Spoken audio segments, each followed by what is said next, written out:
Hello friends, நான் இன்றைக்கி எறா போட்டு தேங்காய் பால் விட்டு குழம்பு பண்ண போகிறேன்.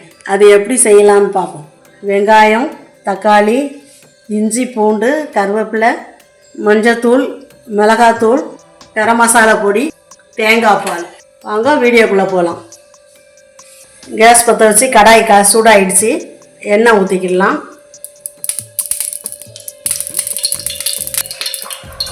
கொஞ்சம் கடுகு போட்டுக்கலாம்.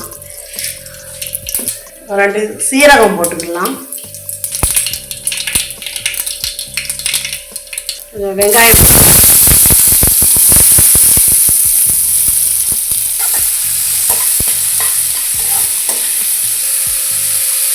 வெங்காயம் வதங்கிறதுக்குள்ள உப்பு போட்டுக்கலாம்.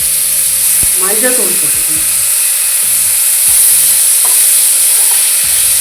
கொஞ்சம் கருவேப்பிலை போட்டுக்கலாம். கொஞ்சம் தக்காளி போட்டுக்கலாம்.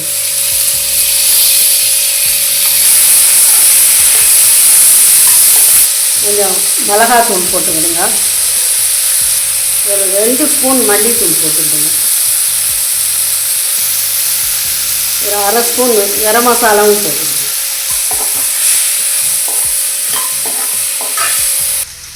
வெங்காயம் தக்காளி நல்லா வதங்கிடுச்சு. மசாலா வாசனை எல்லாம் போயிடுச்சு. இஞ்சி பூண்டு பேஸ்ட்டு போட்டுக்கணுங்க. தக்காளி வெங்காயம் நல்லா வதங்கியாச்சுன்னா குழம்பு நல்லா டேஸ்ட்டு கொடுக்கும். அடுத்தது நம்ம எறாவை போட்டுக்கலாம்.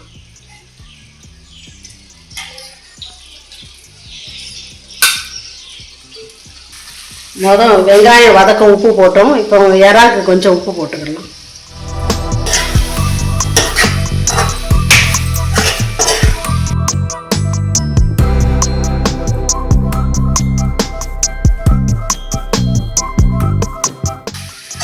எறா குழம்புக்கு கொஞ்சம் நல்லா தேங்காய் அரைச்சி பால் ஊற்றிடணும். இல்லைன்னா வயிறு வலிக்கும், ஓவர் ஹீட்டு.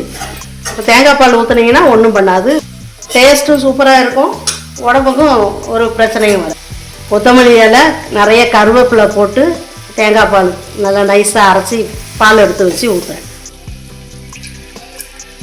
கொஞ்ச நேரம் மூடி வச்சு வேக விடலாம். எறா குழம்பு ரெடி ஆகிடுச்சு. தேங்காய் பால் ஊற்றி செஞ்சப்போ ரொம்ப டேஸ்ட்டாக இருக்குது. இதே மாதிரி நீங்களும் ட்ரை பண்ணுங்கள். நம்ம அடுத்த வீடியோவில் பார்க்கலாம்.